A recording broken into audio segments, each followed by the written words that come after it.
इंदौर शहर के वरिष्ठ अधिवक्ता प्रमोद कुमार द्विवेदी ने निगम प्रबंधन पर उठाए सवाल। कहा, नर्मदा के चौथे चरण की आवश्यकता नहीं। दरअसल शनिवार दोपहर वरिष्ठ अधिवक्ता और कांग्रेस मीडिया पैनलिस्ट प्रमोद कुमार द्विवेदी ने बताया कि शहर में पानी के नाम पर बड़ा खेल चल रहा है। निगम का दावा है कि नगर निगम 5 MLD पानी सप्लाई कर रहा है। वहीं विभिन्न कारणों से शहर भर में कुल 144 MLD पानी बर्बाद भी हो रहा है।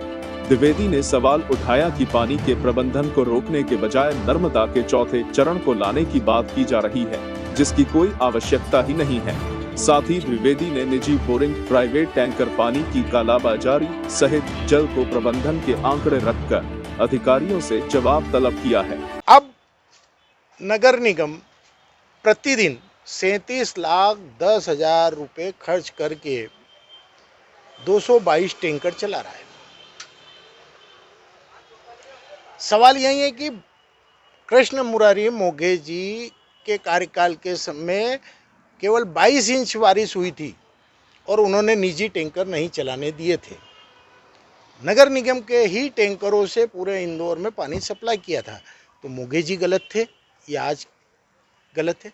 आज 50 इंच से अधिक बारिश है, तो फिर 222 निजी टैंकर चलाने की आवश्यकता क्या है? और किन घरों में ये पानी पहुंचाया जा रहा है?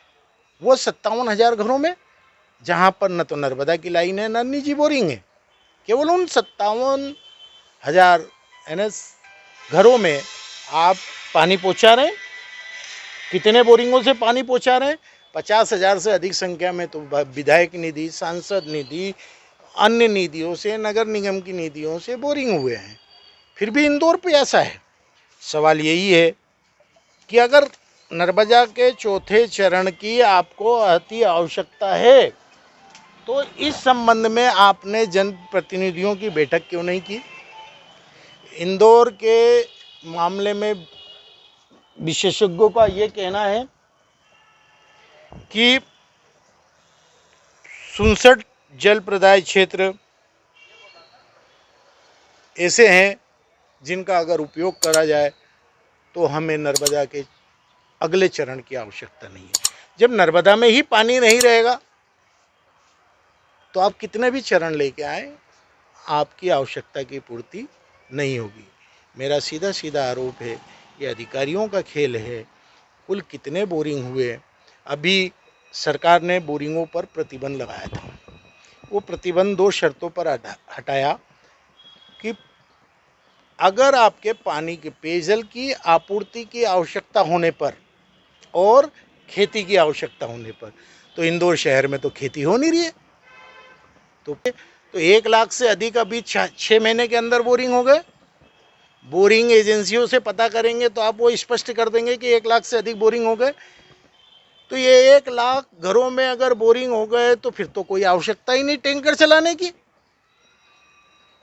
क्योंकि 57,000 घरों में ही पानी की आवश्यकता है और 1 लाख हो गए तो मतलब 43,000 अधिक हो गए। कुल मिलाकर के जब नगर निगम या जिला प्रशासन किसी को बोरिंग की परमिशन देता है, तो वो अगर वो पेयजल आपूर्ति के लिए बोरिंग की परमिशन दे रहा है, तो नगर निगम एक शर्त डालती है कि आवश्यकता पड़ने पर, अति आवश्यकता पड़ने पर, आपदा की स्थिति में या पेयजल संकट की स्थिति में वह इस बोरिंग का अधिग्रहण कर लेगा। तो सवाल ये कि है, आयुक्त महोदय, आपके विभाग के लोगों ने संपत्ति कर के खाते देखे? संपत्ति कर में जब खुला प्लाट है, ओपन एरिया का संपत्ति कर भरा जा रहा है, तो वहाँ पेयजल आपूर्ति का मामला कहाँ से आ गया?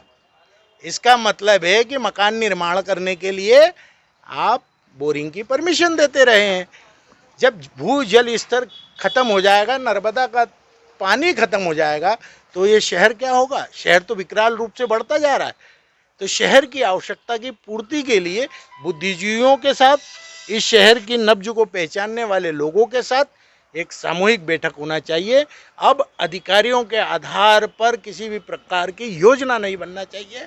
पानी का खेल बड़ा खेल है, माया के खेल है, बड़ी बड़ी कंपनियों को के साथ साठगांठ का खेल है, टैंकर माफियाओं को फ़ायदा पहुंचाने का खेल है, बोरिंग माफियाओं के साथ खेल खेलने का खेल है। इंदौर में पानी का कोई संकट नहीं है, बस पानीदार नेतृत्व का संकट है। खुलासा प्लस इंदौर से शकील शेख की रिपोर्ट।